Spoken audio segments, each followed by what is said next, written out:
We have to ask ourselves, what is our tin can? What is our tin can? What is holding us back? There are great examples throughout your industry of where organizations have challenged their innovation sclerosis by challenging themselves to do things differently. You know Starkist, the tuna company? They brought out tuna in a tin can for 110 years. It never crossed their minds that maybe they could achieve significant innovation with their packaging. They finally brought out tuna in a resealable plastic tuna pouch. In the very first year, they saw $200 million revenue uplift simply through innovation from packaging. What is your tin can? Where are the tin cans throughout your organization that are holding you back?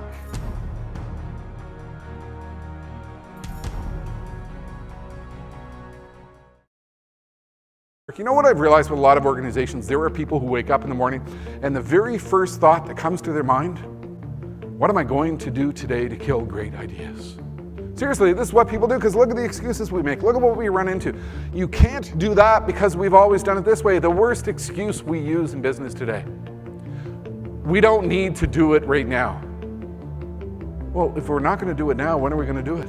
I don't think it's necessary. We get stuck to the present as opposed to accelerating ourselves to the future. It's too risky. What these excuses do is they establish an organizational sclerosis that holds us back from our ability to pursue what comes next.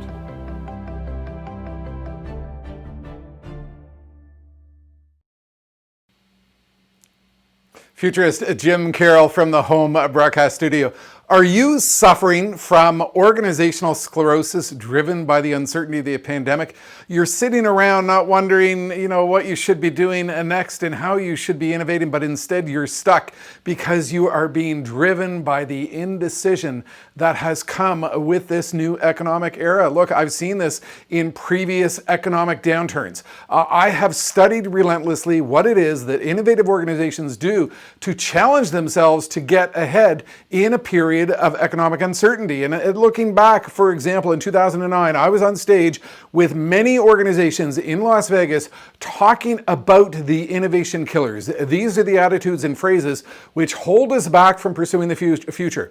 Phrases such as, you can't do that because we've always done it this way, it won't work, it's a dumb idea, the boss won't go for it, it's too risky. These are the attitudes that really hold us back from pursuing the future. And it's this type of thing which is settling in at this moment in time now because uncertainty rules your world. Here's what I'm witnessing. A lot of organizations are not taking advantage of the fact that the trends around us are accelerating. Things are speeding up. New massive disruptive opportunities are emerging. Instead, I'm discovering a lot of organizations are doing the same thing they've done during every previous period of economic uncertainty. So I've updated my innovation killer list with the new list of what I'm witnessing organizations doing, the excuses they are making that are holding them back from pursuing the future. And ask yourself if you are guilty of these attitudes, or if you are seeing your friends and colleagues or your CEO or others through an organization utilizing these new excuses every single day when you're trying to get new initiatives happening.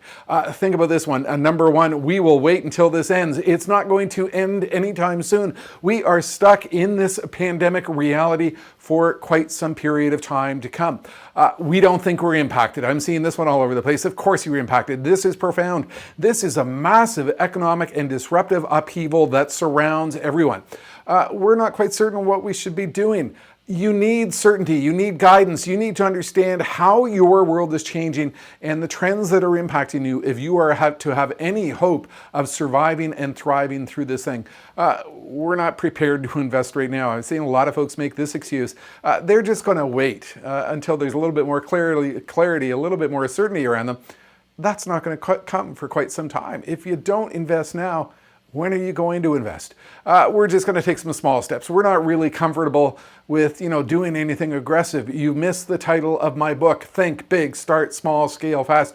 Right now is the time to make big, bold moves because you've got to position yourself for the growth and opportunity as we come out the other side of this thing. We're not quite prepared to commit with all the uncertainty. I'm hearing this one all over the place. As individuals are seeking clarity and certainty. But look, volatility is our new normal, and we need to align to that. We're seeing the excuses being made that, well, the science is far from clear. The science is very clear. If we don't have dramatic action, we are not going to get through this thing. I'm seeing a lot of folks saying it will soon be over. It won't. We are looking at upheaval through the rest of 2020.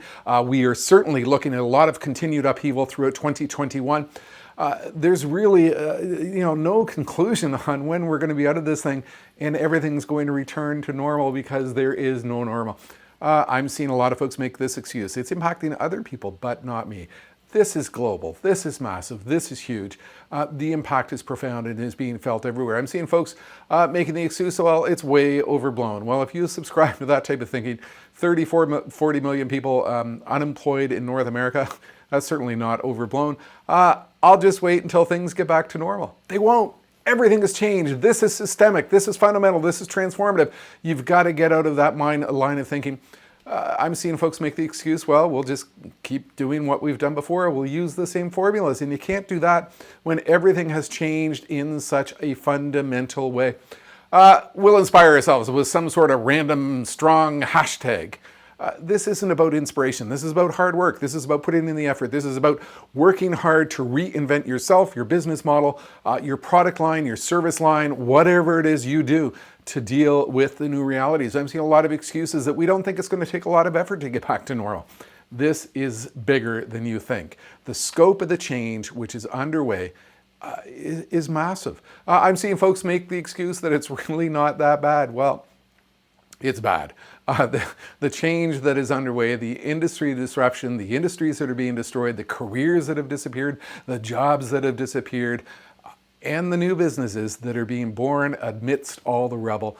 This is really, really significant. I'm seeing folks, making the excuse, well, we've got a young workforce. We're not really going to be impacted. It's not about the young people. It's about everybody. Your assumption is really wrong, deadly so. I'm seeing folks make the excuse that it hasn't changed our industry much. You haven't looked hard enough because the industry changes are real and very significant. I'm seeing folks with the excuse, well, our business model is intact and nothing has really changed. But you're not thinking through the medium term and the longer term of the impact of all the other trends which are around you and how they will play out. I'm seeing folks, set an excuse that we'll just, set a date for when things will get back to normal. Nobody knows. Clarity is not there. Uncertainty is the new watchword.